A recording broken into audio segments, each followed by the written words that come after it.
Hello, guys, welcome to another episode of Casual Expert, the show. And today we are going to talk about resilience. And Gulrez, what's up? Hello everyone. Yes, so today we are discussing the topic of resilience. So it is somewhat related to what we were discussing in our previous episodes, the idea of death. It is in some ways related to that also, because and even the episode before that, hardships and hopes. I'm looking at the fact that we are discussing some very serious topics in our podcast, but that is good. That is, maybe we grow an audience out of it. So the idea of resilience basically stems out from the fact that our lives are internally surrounded by hardships, right? And at times there are circumstances that are out of our control, but and there are times that you cannot do anything about it. Like we say in Urdu that umeed pe duniya kaayam hai, right? Because we fundamentally know that no matter how much we try, there are times that we cannot do anything about it. So we have to operate with resilience, right? We have to operate with the fundamental belief that no matter how hard things get, tomorrow will be better. So I would like to know, what are your ideas or your thinking about resilience? According to me, resilience is how man operates when he faces problems. And there are two types of people. One is when they crumble and they make a mess out of it, and others are those who thrive out of it. They make opportunity out of those problems. So those people who try not they stand firm to problems and come out of it are resilient people to me. And some say Pakistani society is a resilient society because over the history we have faced many problems, from energy crisis to multiple wars to terrorism and all. But eventually we have come out of them, and we have not thrived, but we have survived. According to resilience, for us is surviving, and we are doing it in hard circumstances. Despite having hard neighbors, we have having big powers such as India, nuclear capable, big population, strong economy. Anything you think of, they have it. But we are still defending our borders and fighting, in case protecting our internal interests without much going to our economic or political powers. To me, resilience is this. And what do you think? How? Yeah. So yes, you talk about Pakistan as a resilient nation. Yeah, I absolutely agree to that. We are indeed a very resilient nation, and this is beyond any political differences. This is a historical fact, because yes, as you rightly pointed out, we have multitude of problems, from political crisis, economic crisis, terrorism and whatnot. But our nation has stood very firm against it and fought it very bravely. And I was just I just read it somewhere today that someone on Twitter, right? There were people who were talking about the current economic crisis in Pakistan, and someone said that we'll get over it. We've even seen those times when there was a bomb blast every other day outside our house, but we came over that, and today we are doing fine. And so, just like any other crisis, this crisis will also be over. Yeah, there is no doubt that it has taken a certain toll on the lower strata of society, but this is what our nation is all about, I guess, and this is what resilience is all about. That that circumstances are inherently difficult, but then you see that what is the best course of action, and that is to face it head on without any resentment in your heart. Because if you stay resentful and you think that whatever is happening in my life is fundamentally it is only happening with me, and I'm so so much in problems and I have so much things to handle. So yeah, resilience is fundamentally the key to moving forward in life. Yes. Um, do you think like over the time when we were like small kids, um, you mentioned how terrorism took over our cities, our villages, and our every corner of our country. So there was a time there we were thinking that even if we go out, will we come back alive or not? But eventually we came out of it. Although terrorism is an a difficult task to be overcome. We living in a place where there is Afghanistan next door neighbor to us, Iran. There is a big sectarian and extremist ideologies coming out from those two countries. But still, we are facing terrorism problem as we are talking about it now. But as a nation, we know how to come out of it. It's sure pure civilian and military issues that we come together when there is a crisis, and another issue that such as climate change. It's an also it is also an it's a problem that is also haunting Pakistan, being the most vulnerable country in the world which is facing climate change issues. Recently in 2022 we faced floods. Over one third Pakistan was underwater, and despite that we are still surviving and coming out of it. So what do you think, how this thing challenges your mind, and when you grow up how do you think it helps you in facing problems when you grow up? Yeah, well, absolutely. Um, we have seen certainly very difficult times, and yes, I vividly remember those times when we had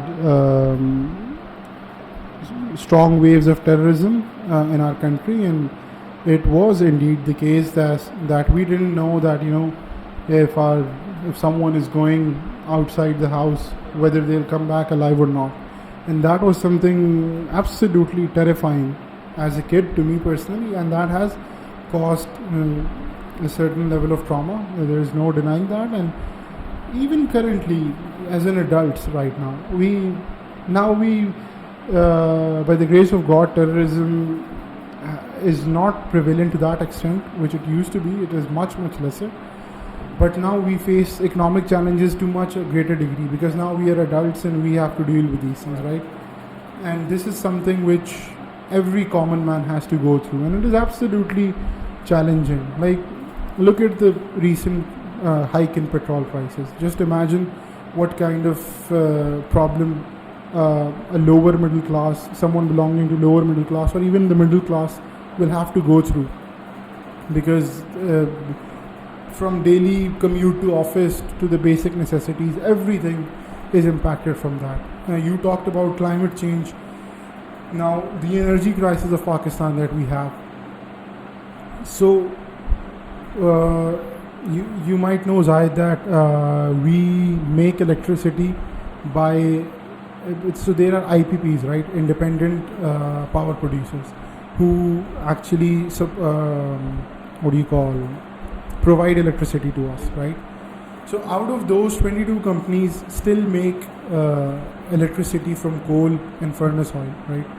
So as dollar shoots up, as petrol prices go up, electricity gets expensive, and this is absolutely burdensome for the common man. So, but people are surviving. I see people around me who still say that yes, it is very tough, but we will get over it, we will fight it, and there is no doubt about it that it gives me as a person a sense of hope, and I know that eventually this will be over. And this is the only course of action, because if you think of what else will you do, you cannot give up. There is no point in giving up. Not everyone can travel abroad, not everyone can have that luxury, so you have to live in this country, you have to survive. So yes, the challenge is real, I absolutely acknowledge that, but with that we have built historically the will the resilient will in us to face these challenges. Yes, but I also think there is some negative aspect to the resilience also, because we always operate when there is a crisis. We do not adopt proactive policies to our until and unless the crisis arises at our door. We don't identify that crisis. It's coming to our towards us. At the end, we face ourselves in a problem, middle of the problem, and we are like facing hardships or difficult situation, and then we try to reduce that impact on our society. So resilience is good, but with proper planning or proactiveness, we can avoid that crisis which we are going through as a nation. What do you think about? Yeah, that is a valid point. Absolutely, proactiveness is absolutely important. But then that is a long debate, to be honest, because then you have to see that what actually led us to these circumstances, right? Then that in ways becomes a political debate. It's fine to have a political debate, but the thing is that it is a blame game then. The point is that once you, for example, right now, we know what the situation is, right? We know that we are in a crisis. We know that there is an economic crisis. We know that it is impacting us. For example, we know that Pakistan has to pay 2 trillion rupees next year to pay the IPPs, right, to resolve its energy problems and clear its payments. But then the point is that we should now this is the time that we should decide that why have we found ourselves in this place. So to that degree, your argument is valid that proactiveness is absolutely important. We should know that what is it that leads us to these positions, and only through consistent policies we can come out of it. There is no doubt about that. I agree. So basically, lack of preparedness and lack of planning has led us to be a resilient society. Otherwise, if we had planned everything before time, we could have avoided much shocks. Like currently, the inflation is going out of a normal person's range. They are all shifting their income levels. Middle class is turning poor. Poor is going under the $2 that international benchmark of earning or certain poverty level. So resilience is good. I think a nation should be resilient, but it should be proactive in long term, so it can avoid these problems. And currently Pakistan could have easily avoided these problems like terrorism and these other inflation problems. Like you discussed, as we are producing our electricity from fossil fuels. Can't we produce electricity from solar, wind or hydro? We have everything available in our country. We have all the seasons, we have all the topography, all the terrain we need for these renewable resources, but we lack in planning and we blame it on each other, and eventually that problem multiplies into a big juggernaut which is too hot to handle for us. And what you pointed out is true, absolutely. As I agreed earlier that yes, this is correct. Only the thing, like if you talk about terrorism, so that is something. Well, that is something which is a geopolitical game, to be honest. So in that, it is much more than what we can do about it than what is happening around us, right? One thing. Secondly, well, actually, I forgot the second point. It was something related to the economic problems of ours. But anyway, yes, this is absolutely true. We have to be, competence. I want to talk about competence. That it is also one thing to have proactiveness, but the other thing is to have the necessary competence to actually negotiate when you have the power in your hand to make policies that actually benefit your country, right? That is something very important. Competence is not just having a higher degree. Competence is not just being a politician for a certain number of years. Competence is actually the ability to negotiate what is best for your country. I think there have been historical instances in our history where we have actually, made terrible decisions. We have made, let's just one more example about the energy crisis. That we, in late 90s, early 90s, we had the capacity to generate electricity more than that was required. But then we had no means of transmission, like no policy in place which could actually ensure an optimum mechanism for transmission. Excuse me. And we still don't have it. Like, even if you resolve the electricity issue, we have loads of electricity. We have more than 20% in transmission losses, and then there is energy theft also, right? So there you go. Even if you build the capacity, if you don't have the necessary competence to negotiate what is required, you will make terrible choices. So yeah, that is one thing important also. But according to me, Pakistan has showed many incidents that where competence has been used to avoid many problems or issues. Like latestly, we were in a grey list of FATF maybe, but when we were given task or given something to given some deadline to resolve the issues of monetary transfers or such as illegal transfers of money to terrorists or other criminal activities related to FATF, we came out of it, because whenever there is something thrown at us, we then become highly active, and we came out of it, and now we are safely out of grey list. But again, what if we do not continue those policies and eventually we fall again in the grey list? There is no proper method or standard in our country that allows us to thrive.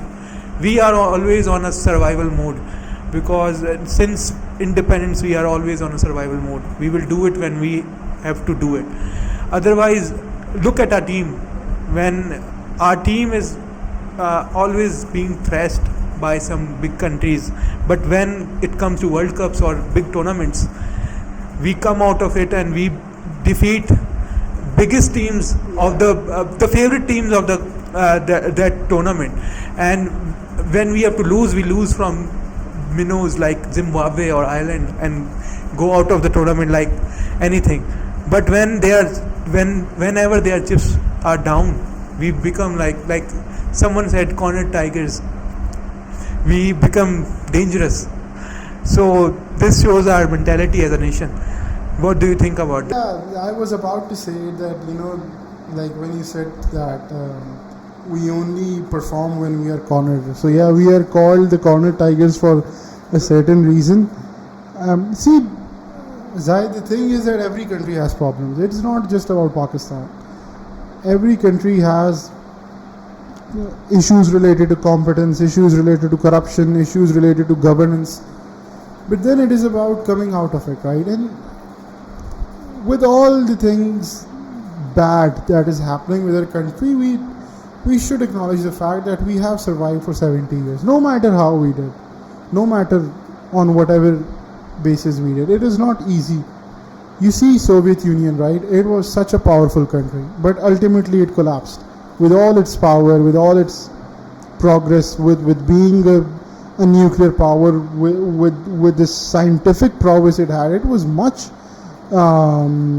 advanced to compared to United States at that time, right? In scientific fields, but it collapsed ultimately. So I'm not comparing Soviet Union with Pakistan. What I'm saying is that maybe there is something that holds us together to a point that even when we are absolutely about to collapse, we at the last moment we do something that we survive.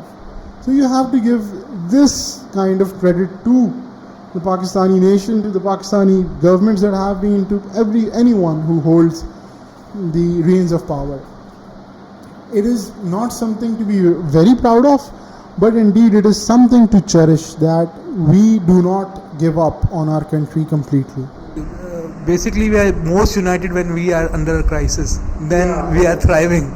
Yeah, we are a nation of crisis. That is no doubt. There is no doubt about that. So, ladies and gentlemen, with that, I believe we should conclude today's episode. We discussed a number of things, starting from resilience to our country's politics, to how resilient our nation is, to what has been the landscape about the current state of affairs related to the economic crisis, political crisis, and we will aim to bring you more such topics in future as well.